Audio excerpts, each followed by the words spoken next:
ನಮಸ್ಕಾರ. ರಿವ್ಯೂ ಚಾನಲ್ಗೆ ಸ್ವಾಗತ. ನಾನು ಸೌಖ್ಯ ಗಾಂವ್ಕರ್. ಜಮೀರ್ ಅಹಮದ್ ಖಾನ್ ಭೇಟಿಯಾದ, ಅವರ ಆಫೀಸ್ಗೆ ಬಂದು ಭೇಟಿಯಾದ ಬಿಗ್ ಲೀಡರ್ ಜಮೀರ್ ಅಹಮದ್ ಖಾನ್ ಸುತ್ತ ಭರ್ಜರಿ ಬೆಳವಣಿಗೆ ಆಗ್ತಾ ಇದೆ. ಕರ್ನಾಟಕ ಕಾಂಗ್ರೆಸ್ಗೆ ಸಂಬಂಧಪಟ್ಟಂತೆ ಮೇಜರ್ ರಿಪೋರ್ಟ್ ನಿಮ್ಮ ಮುಂದೆ ಇಡ್ತಾ ಹೋಗ್ತೀವಿ. ಎಸ್ ವೀಕ್ಷಕರೇ, ಜಮೀರ್ ಅವರ ಆಡಿಯೋ ವೈರಲ್ ಆಯಿತು. ನಮ್ದಲ್ಲ ಅಂತ ಹೇಳಿದ್ದಾರೆ. ಇನ್ವೆಸ್ಟಿಗೇಷನ್ನು ನಡೀತಿದೆ. ಅಂದರೆ ಹೈಕಮಾಂಡ್ಗೆ ಅದನ್ನು FSL ಮೂಲಕ ಪರಿಶೀಲಿಸ್ಕೊಳ್ಳೋದಕ್ಕೆ ದೂರೆಲ್ಲ ಹೋಗಿದೆ. ಹೈಕಮಾಂಡ್ ಕೂಡ ತುಂಬ ಸೀರಿಯಸ್ ಆಗಿ ತಗೊಂಡಿದೆ. ಇದ್ರ ಬೆನ್ನಲ್ಲೇ ಇನ್ನೂ ಒಂದು ಸಾಕ್ಷಿ ಬ್ಲಾಸ್ಟ್ ಆಗಿರೋದು ಕಾಂಗ್ರೆಸ್ನವರಿಂದಾನೆ. ಜಮೀರ್ ಅಹಮದ್ ಅಮಾನತಾಗಬೇಕು, ಪಕ್ಷದಿಂದಾನೇ ಅವ್ರನ್ನ ಉಚ್ಚಾಟಿಸ್ಬೇಕು, ಸಚಿವ ಸ್ಥಾನ ಇರಲಿ, ಅವ್ರಿಗೆ ಪಕ್ಷದಲ್ಲೇ ಜಾಗ ಇಲ್ಲದಂತೆ ಒಗೆದು ಓಡಿಸ್ಬೇಕು ಅನ್ನೋ ಮಟ್ಟಿಗೆ ತುಂಬ ಹೀನಾಯವಾಗಿ ಅವರನ್ನು ಈಗ ಅಟ್ಯಾಕ್ ಮಾಡ್ತಿದ್ದಾರೆ ಪಕ್ಷದವರೇ. ದಾವಣಗೆರೆ ಕಾಂಗ್ರೆಸ್ ನಾಯಕರು, ಮಾಜಿ ಮೇಯರು, ಇಲ್ಲಿ ಸ್ಟೇಟ್ ಲೆವೆಲ್ ಲೀಡರ್ಸು ಎಲ್ಲ ಜಮೀರ್ ಅಹಮದ್ ಖಾನ್ ಮೇಲೆ ಕ್ರಮ ಆಗಬೇಕು ಅಂತ ಹೈಕಮಾಂಡ್ಗೆ ದೂರು ಕೊಟ್ಟು ತಮ್ಮ ಬಳಿ ಇರೋ ಸಾಕ್ಷಿಯನ್ನು ಕೊಟ್ಟಿದ್ದಾರೆ. ನಿನ್ನೆ ಆಡಿಯೋ ಸಾಕ್ಷಿ ಆಯ್ತಲ್ವ, ಅದು ಹೈಕಮಾಂಡ್ ತರಿಸ್ಕೊಂಡಿದೆ. ಅದ್ರ ಬಗ್ಗೆ ಪರಿಶೀಲನೆ ಮಾಡ್ತಾ ಇದೆ. ಶಾಮನೂರು ಪುತ್ರ ಅಂದರೆ ಸಮರ್ಥ್ ಶಾಮನೂರು ಕೂಡ ಹೇಳಿದ್ರು, ಇದೆಲ್ಲ ಓಪನ್ ಸೀಕ್ರೆಟ್ ಆಗಿತ್ತು. ಎಲೆಕ್ಷನ್ ಟೈಮಲ್ಲಿ ಗೊತ್ತಿರೋದೆ, ಷಡ್ಯಂತ್ರ ನಡೆದಿರೋದು 100% ಸತ್ಯ. BJP, SDPI ಮತ್ತು ಇಲ್ಲಿ ಒಳಗಿನವರು ಎಲ್ಲ ಸೇರ್ಕೊಂಡೇ ಮಾಡಿದ್ದಾರೆ ಅಂತ ಓಪನ್ ಆಗಿ ಹೇಳಿಬಿಟ್ರು. ಇಷ್ಟೆಲ್ಲ ಆಗಿತ್ತಲ್ವ. ಈಗ ಇನ್ನೊಂದು ಸಾಕ್ಷಿ, ಬರ್ತೀನಿ ಆ ಪಾಯಿಂಟ್ಗೆ. ಜಮೀರ್ ಅಹಮದ್ ಕಚೇರಿಗೆ ಬಂದು ಮೀಟ್ ಆದ ಬಿಗ್ ಲೀಡರ್ ಯಾರು ಅನ್ನೋದನ್ನು ಬರೋಣ. ತುಂಬ ಇಂಪಾರ್ಟೆಂಟ್ ಡೆವಲಪ್ಮೆಂಟ್. ಅದಕ್ಕಿಂತ ಮುಂಚೆ ನೀವು ಇದನ್ನು ನೋಡಬೇಕು, ಏನೇನು ಸಾಕ್ಷಿ ಬಿಟ್ಟಿದ್ದಾರೆ ಈಗ ಹೈಕಮಾಂಡ್ ಎದುರು, ಏನೇನು ದಾಖಲೆ ಕೊಟ್ಟಿದ್ದಾರೆ ಅಂತ. ಜಮೀರ್ಗೆ ಎಷ್ಟು ಸಂಕಷ್ಟ ಇದು, ಎಷ್ಟು ದೊಡ್ಡ ಉರುಳು ಇದು ಸುತ್ತಕೊಳ್ತಿರೋದು ಅನ್ನೋದಕ್ಕೆ ಇದು ಸಾಕ್ಷಿ ನೋಡಿ. ಚಮನ್ ಸಾಬ್ ಮಾಜಿ ಮೇಯರ್ ಇವರು, ಎಲ್ಲಿ ದಾವಣಗೆರೆಯಲ್ಲಿ, ಅವರೆಲ್ಲ ಈಗ ಸಾಕ್ಷಿಯನ್ನು ಬಿಡ್ತಿದ್ದಾರೆ. ಮಾಜಿ ಮೇಯರ್ ಚಮನ್ ಸಾಬು, KPCC ಪ್ರಧಾನ ಕಾರ್ಯದರ್ಶಿ D ಬಸವರಾಜು ಸೇರಿ ಎಲ್ಲ ಸುದ್ದಿಗೋಷ್ಠಿ ಮಾಡ್ಕೊಳ್ತಿದ್ದಾರೆ. ಯಾರು ಬಂದಿದ್ರು ದಾವಣಗೆರೆಗೆ ಪ್ರಚಾರಕ್ಕೆ, ಕಾಂಗ್ರೆಸ್ ಅಭ್ಯರ್ಥಿ ಸೋಲಿಸೋದಕ್ಕೆ? ಚಾಮರಾಜಪೇಟೆಯಿಂದ ಕಾರ್ಯಕರ್ತರು ಯಾರ್ಯಾರು ಬಂದಿದ್ರು ಅನ್ನುವಂಥ ಡೀಟೇಲ್ಸ್ ತೆಗೆದು ಹೈಕಮಾಂಡ್ಗೆ ದೂರು ಕೊಟ್ಟಿದ್ದಾರೆ. ಯಾಕೆ ಬರ್ತಾರೆ ಚಾಮರಾಜಪೇಟೆಯಿಂದ? ಕಾಂಗ್ರೆಸ್ನ ವಿರುದ್ಧ SDPI ಪರವಾಗಿ.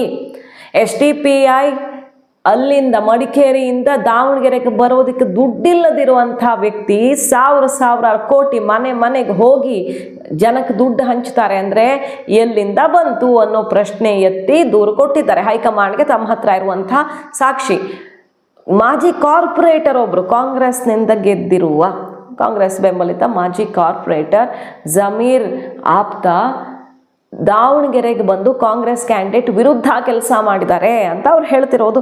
ಅದಕ್ಕೆ ಸಾಕ್ಷಿಯನ್ನು ಎತ್ತಿ ಎಲ್ಲ ಹೈಕಮಾಂಡ್ಗೆ ಕೊಟ್ಟಿದ್ದಾರೆ. ಯಾರ್ಯಾರು ಜಮೀರ್ ಆಪ್ತರು, ಕಾಂಗ್ರೆಸ್ ಕಾರ್ಯಕರ್ತರು ಕಾಂಗ್ರೆಸ್ನ ವಿರುದ್ಧ ದಾವಣಗೆರೆಯಲ್ಲಿ, ಚಾಮರಾಜಪೇಟೆ, ಬೆಂಗಳೂರಿನ ವಿವಿಧ ಪ್ರದೇಶಗಳಿಂದ ಬಂದು ಕೆಲಸ ಮಾಡಿದ್ದಾರೆ ಅನ್ನೋ ದೊಡ್ಡ ಲಿಸ್ಟ್ ಇಟ್ಟು ಹೈಕಮಾಂಡ್ ಮುಂದೆ ಕಂಪ್ಲೇಂಟನ್ನು ಕೊಟ್ಟಿದ್ದಾರೆ. ಈಗ ತಕ್ಷಣ ಅಮಾನತು ಮಾಡಬೇಕು. ಪಕ್ಷ ಅಂದರೆ ತಾಯಿ ಅಂತ ಅಂದುಕೊಂಡಿರೋರಿಗೆ ಇಂತಹ ದ್ರೋಹ ಬರ್ತಿರುವಂಥ ಜಮೀರ್ ಅಹಮದ್ ಖಾನ್ ಒಂದು ಕ್ಷಣವೂ ಇಲ್ಲಿರಲೇಬಾರದು ಅಂತ ಈಗ ಜೋರಾಗಿದೆ ಕೂಗು. ಅಷ್ಟೇ ಅಲ್ಲ, ಅವರು ಇನ್ನೊಂದು ಓಪನ್ ಚಾಲೆಂಜ್ ಹಾಕಿದ್ದಾರೆ. ನಿಮ್ಗೆ ಆಡಿಯೋ ಸುಳ್ಳು, AI ಆಡಿಯೋ ಅಂತಿದ್ದೀರಲ್ಲ, ಬನ್ನಿ ನಾವು ನಮ್ಮ ಪವಿತ್ರ ಸ್ಥಳಕ್ಕೆ ಕರಿತೀವಿ, ಎಲ್ಲ ತಯಾರಿ ಮಾಡ್ತೀವಿ, ನೀವೇನು ತಲೆಗೆಡಿಸ್ಕೊಳ್ಬೇಡಿ. ಹಿಂದೂಗಳಲ್ಲಿ ಹೆಂಗೆ ಧರ್ಮಸ್ಥಳನೋ ಅದೇ ರೀತಿ ನಮ್ಮದು ಇದೆಯಲ್ಲ, ಅಲ್ಲಿಗೆ ಬನ್ನಿ, ಆಣೆ ಪ್ರಮಾಣ ಮಾಡೇ ಬಿಡೋಣ, ಹಾಗೇ ಹೋಗಲಿ, ತಾಕತ್ತಿದ್ರೆ ನೀವು SDPIಗೆ ದುಡ್ಡು ಕೊಟ್ಟಿಲ್ಲ, ಈ ಆಡಿಯೋ ಸುಳ್ಳು ಅಂತ ಸಾಬೀತು ಮಾಡಿ ತೋರಿಸಿ ಅಂತ ಹೇಳ್ತಿದ್ದಾರೆ. ಅವರು BJP ಜೊತೆ ಡೀಲ್ ಮಾಡ್ಕೊಂಡಿದ್ದಾರೆ. BJP ಅವರ ಕಾಲಿಗೆ ಬಿದ್ದಿದ್ದಾರೆ ಅನ್ನೋ ವಿಷಯ ಬರುತ್ತೆ. BJP ನಾಯಕನ ಜೊತೆ ಡೀಲ್ ಮಾಡಿಕೊಂಡು ತನ್ನ ಪ್ರತಿಷ್ಠೆ ಪ್ರಶ್ನೆ ಇದು ಅಂತ ಕಾಂಗ್ರೆಸ್ ಕ್ಯಾಂಡಿಡೇಟ್ ಸೋಲಿಸೋದಕ್ಕೆ ನಿಂತವರನ್ನ ಪಕ್ಷ ಉಳಿಸ್ಕೊಂಡ್ರೆ ಅದಕ್ಕಿಂತ ಅನ್ಯಾಯ ಇನ್ನೊಂದಿಲ್ಲ ಅಂತ ರಾಹುಲ್ ಗಾಂಧಿ, ಸುರ್ಜೇವಾಲಾ, ವೇಣುಗೋಪಾಲ್, ಖರ್ಗೆ ಎಲ್ಲರಿಗೂ ಬ್ಯಾಕ್ ಟು ಬ್ಯಾಕ್ ಸಾಕ್ಷಿ ಸಮೇತ, ಅಂದರೆ ಅವರವ್ರ ಹತ್ರ ಇರುವಂಥ ಸಾಕ್ಷಿಗಳ ಸಮೇತ ದೂರನ್ನು ಕೊಟ್ಟಿದ್ದಾರೆ. ಕನ್ನಡದ ಕಾಕ್ರೋಚ್ ಅನ್ನುವಂಥ ಚಾನಲಲ್ಲಿ ಫಸ್ಟು ಆಡಿಯೋ ಬ್ಲಾಸ್ಟ್ ಆಯಿತು. ಆಮೇಲೆ ಅದು ಸೋಷಿಯಲ್ ಮೀಡಿಯಾದಲ್ಲಿ, TV ಗಳಲ್ಲಿ ಎಲ್ಲ ಕಡೆನೂ ಬಂತು.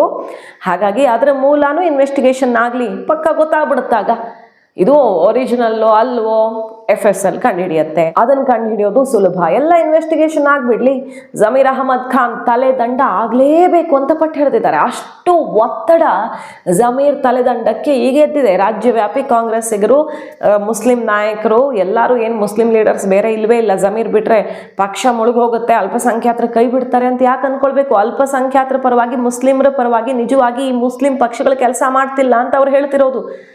ಅನ್ಯಾಯ ಮಾಡ್ತಿದ್ದಾರೆ ಇವರೆಲ್ಲ. OIC ಮನೆ ಮೇಲೆ ಯಾವತ್ತೂ ED ರೇಡು IT ರೇಡು ಆಗೋದೇ ಇಲ್ಲ. ಅವರದ್ದೆಲ್ಲ ಅಜೆಂಡಾನೇ ಬೇರೆ, ಸುಮ್ಮನೆ ವೋಟ್ ಸ್ಪ್ಲಿಟ್ ಮಾಡೋಕ್ಕಿರೋ ಪಕ್ಷಗಳು ಅಂತೆಲ್ಲ ಅಟ್ಯಾಕ್ ಮಾಡ್ತಿದ್ದಾರೆ. ಸೊ ಅಂತಹ ಸಾಲಿಗೆ ಈಗ ಜಮೀರ್ ಸೇರ್ಕೊಂಡಿದ್ದಾರೆ. ಮುಸ್ಲಿಮ್ರಿಗೆ ನಿಜವಾಗ ಅನ್ಯಾಯ ಮಾಡಿದ್ದಾರೆ ಅನ್ನೋ ರೀತಿಯಲ್ಲಿ ಮುಗಿಬಿದ್ದಿದ್ದಾರೆ. ತಕ್ಷಣ ಆ್ಯಕ್ಷನ್, ವೇಟ್ ಕೂಡ ಮಾಡಬಾರ್ದು.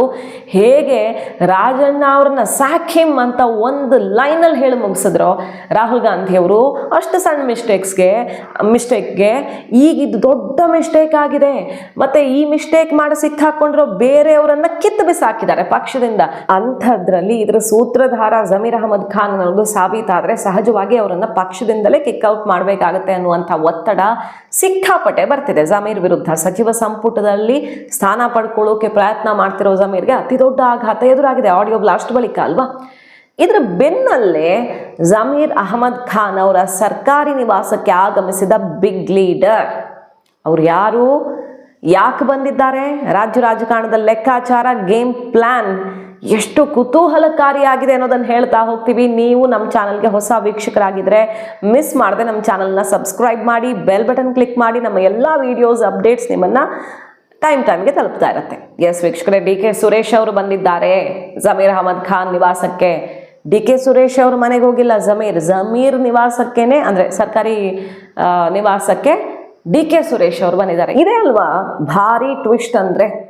ಸೊ ಈಗ ಸಿದ್ದರಾಮಯ್ಯನವರೇ ಕೈ ಬಿಟ್ಟಂಗೆ ಕಾಣಿಸ್ತಿದೆ ಜಮೀರ್ ಅಹಮದ್ ಖಾನ್ ಅವ್ರನ್ನ.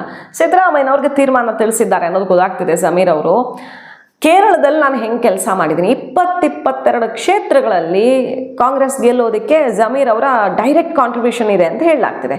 ಮತ್ತು ಮುಸ್ಲಿಂ ಲೀಗ್ ಮನವೊಲಿಸೋದಕ್ಕೆ ಅಲ್ಲಿ ಅವ್ರದ್ದೆಲ್ಲ ಡಿಮ್ಯಾಂಡು ತುಂಬಾ ಇತ್ತಲ್ಲ, ಅವ್ರನ್ನೆಲ್ಲ ಸಮಾಧಾನ ಮಾಡೋದಕ್ಕೂ ಜಮೀರ್ ಅವ್ರ ಪಾತ್ರ ತುಂಬ ಇದೆ. ಸೊ ಅದೆಲ್ಲ ವೇಣುಗೋಪಾಲ್ ಅವ್ರ ಹತ್ರ ಮತ್ತು ಸಿದ್ದರಾಮಯ್ಯನವ್ರ ಹತ್ರ ಈಗ ರಿಕ್ವೆಸ್ಟ್ ಮಾಡ್ತಿದ್ದಾರೆ. ಸರ್ ನೋಡಿ, ನಾನು ಅಲ್ಲಿ ಬ್ಯುಸಿ ಇದ್ದೆ, ನೀವು ಹೇಳಿದ್ದಕ್ಕೆ ಅಲ್ಲಿ ಕೆಲಸ ಮಾಡ್ತಿದ್ದೆ, ಇಲ್ಲಿ ಮಾಡೋದಕ್ಕಾಗಲಿಲ್ಲ, ನನ್ನ ವಿರುದ್ಧ ಷಡ್ಯಂತ್ರ ಮಾಡಿ ಈ ಥರ ಎಲ್ಲ ಆಡಿಯೋ ಬಿಟ್ಟಿದ್ದಾರೆ, ನಂದೇನು ತಪ್ಪಿಲ್ಲ.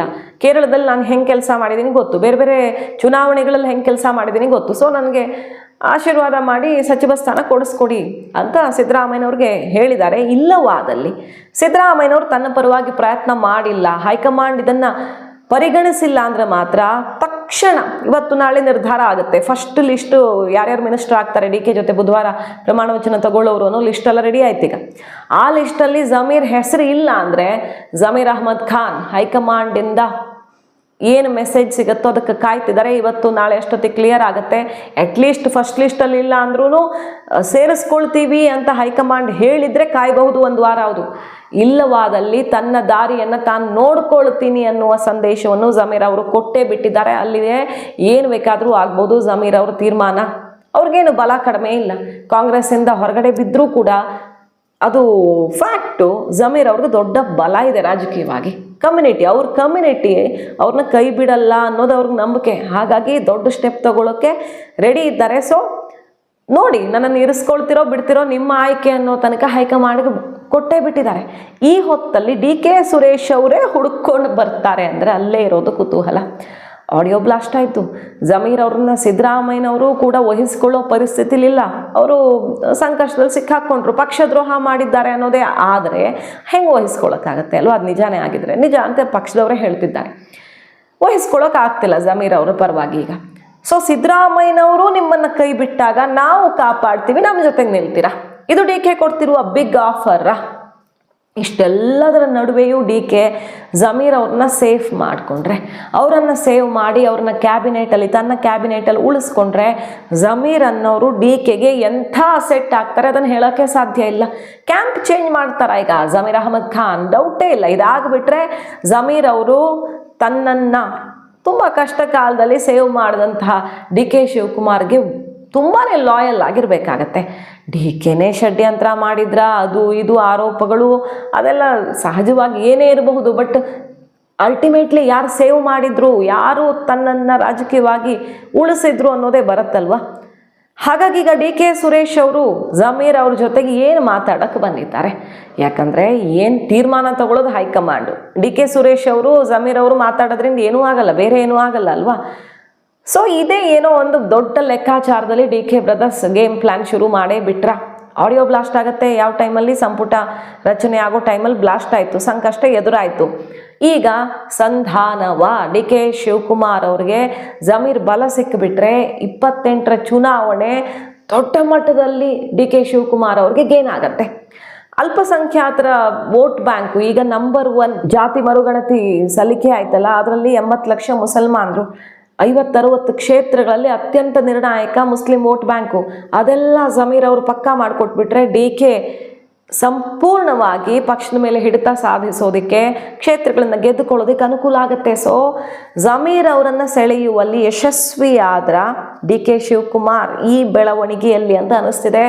ನೋಡಬೇಕು, ಅವ್ರಿಗೆ ಮಂತ್ರಿಗಿರಿ ಸಿಗಲಿಲ್ಲ ಅಂದರೆ ಪಕ್ಷ ಬಿಟ್ಟು ಅಥವಾ ಪಕ್ಷನೇ ಅವ್ರನ್ನ ಹೊರ ಹಾಕ್ಬೋದು, ಹೇಳೋಕ್ಕಾಗಲ್ಲ. ಅವರು ಹೊಸ ಪಕ್ಷ ಸ್ಥಾಪಿಸ್ತಾರೆ, ಇಲ್ಲ JDSಗೆ ಹೋಗ್ತಾರೆ, ಯಾವುದೇ ರೀತಿಯಲ್ಲಿ ಕಾಂಗ್ರೆಸ್ಗೆ ಅತಿ ದೊಡ್ಡ ಪೆಟ್ಟು ಕೊಡ್ತಾರೆ, ಡೌಟ್ ಇಲ್ಲ. ಯಾಕಂದ್ರೆ ಆ ಶಕ್ತಿ ಕಾಣಿಸ್ತಿದೆ ಜಮೀರ್ ಅವರಲ್ಲಿ. ಇಲ್ಲ ಅಂದರೆ ಡಿ ಕೆ ಕ್ಯಾಂಪಲ್ಲಿ ಉಳ್ಕೊಂಡು ದೊಡ್ಡ ಖಾತೆನೋ ಅವಕಾಶನೋ ಪಡ್ಕೊಂಡು ಸಿದ್ದರಾಮಯ್ಯ ಅವರ ಕ್ಯಾಂಪ್ ಛಿದ್ರವಾಗಿ ಸಿದ್ದರಾಮಯ್ಯನವರ ಬಲವೇ ಅಲುಗಾಡುತ್ತೆ. ಎರಡರೊಳಗೊಂದು ದೊಡ್ಡ ಡೆವಲಪ್ಮೆಂಟು ಕರ್ನಾಟಕ ಕಾಂಗ್ರೆಸ್ಗೆ ಸಂಬಂಧಪಟ್ಟಂತೆ ಆಗತ್ತೆ. ಆ ಎಲ್ಲ ಬಗೆಯ ತಯಾರಿಗಳು ಈಗ ಕಾಣಿಸ್ತಾ ಇರೋದು. ಬೇಕಾದಷ್ಟು ನೆಗೆಟಿವ್ ಆಗಿ ಮಾತಾಡಿದ್ದಾರೆ, ಮಂತ್ರಿಗಳ ವಿರುದ್ಧ ಮಾತಾಡಿದ್ದಾರೆ, ಕಾಂಗ್ರೆಸ್ ಪಕ್ಷಕ್ಕೆ ಬುದ್ಧಿ ಕಲಿಸ್ತೀವಿ ಅಂತಂದೇಳಿ ಅವ್ರು ಹಿಂದಿರೋರು ಮಾತಾಡಿದ್ದಾರೆ. ಅದಕ್ಕೆಲ್ಲ ಬೇಕಾದಷ್ಟು ಸಾಕ್ಷಿ ಇದೆ, ದಾಖಲೆ ಇದೆ, ನಿಮಗೆ ಗೊತ್ತಿದೆ, ಬಹಿರಂಗ ಸತ್ಯ ಇದೆ ಅದು. ಇಲ್ಲಿ ದಾವಣಗೆರೆಯಲ್ಲಿ ನಾವು ಚುನಾವಣೆ ಮಾಡಿದ್ದೀವಿ, ರಹೀಮ್ ಸಾಹೇಬ್ ಇದ್ದಾರೆ, ಜಾಕೀರ್ ಇದ್ದಾರೆ, ಆ ಭಾಗದಲ್ಲಿ ನಾವು ಚುನಾವಣೆ ಮಾಡಿದ್ದೀವಿ. ಅಲ್ಲಿ ಅವರು ನಿಜವಾಗ್ಲೂ ಅಲ್ಲಿ ಅವರು ಗೊಂದಲ ಸೃಷ್ಟಿ ಮಾಡಿದ್ದಾರೆ ಮತದಾರರಲ್ಲಿ. ಅಲ್ಲಿ ಅವ್ರ ಕ್ಷೇತ್ರದ 100 ಜನ, ಚಾಮರಾಜಪೇಟೆ ಬೆಂಗಳೂರು ಕ್ಷೇತ್ರದ 100 ಜನ ಕಾರ್ಯಕರ್ತರು ಬಂದು ಇಲ್ಲಿ SDPI ಪರವಾಗಿ ಕೆಲಸ ಮಾಡಿದ್ದಾರೆ. ಅದಕ್ಕಿಂತ ಹೆಚ್ಚಾಗಿ ಅಲ್ಲಿ ಒಬ್ಬ ಕಾರ್ಪೊರೇಟ್ರು, ಮಾಜಿ ಕಾರ್ಪೊರೇಟ್ರು ಬಂದು ಇಲ್ಲಿ ಬಂದು ನಮ್ಮ ಪಕ್ಷದ ವಿರುದ್ಧ ಸ್ಟೇಟ್ಮೆಂಟ್ ಕೊಟ್ಟು, ನಮ್ಮ ಮಂತ್ರಿಗಳ ವಿರುದ್ಧ ಸ್ಟೇಟ್ಮೆಂಟ್ ಕೊಟ್ಟು ಪ್ರಚಾರ ಮಾಡೋಗಿದ್ದಾರೆ. ಇವತ್ತು SDPI ಎಲ್ಲಾದ್ರೂ ಈ ರಾಜ್ಯದಲ್ಲಿ, ಈ ದೇಶದಲ್ಲಿ ಬೇಕಾದಷ್ಟು ಹತ್ರ ಹೋಗಿದ್ದಾರೆ. ಅವರು ಹೋಗೋದು ಮುಸ್ಲಿಮರ ಅಭ್ಯುದಯಕ್ಕೆ, ಮುಸ್ಲಿಮರ ಅಭಿವೃದ್ಧಿಗಲ್ಲ. ಮುಸ್ಲಿಂ ನಾಯಕತ್ವವನ್ನು ಕೊಲೆ ಮಾಡಿ BJPನ ಗೆಲ್ಸೋದು 1 ಪಾಯಿಂಟ್ ಪ್ರೋಗ್ರಾಮ್ ಅವ್ರದ್ದು. FSIL ಮಾಡಲಿ, ಅದು ಅಲ್ಲ, ಅದಕ್ಕಿಂತ ಹೆಚ್ಚಾಗಿ COD ಎನ್ಕ್ವೈರಿ ಮಾಡಲಿ, ಇಲ್ಲ CBI ಎನ್ಕ್ವೈರಿ ಮಾಡಲಿ, ಇಲ್ಲ ಅಂದರೆ ಒಂದು ಜಾಗ ಹೇಳ್ತೇವೆ ಅಲ್ಲಿಗೆ ಬಂದು ಪ್ರಮಾಣ ಮಾಡಲಿ.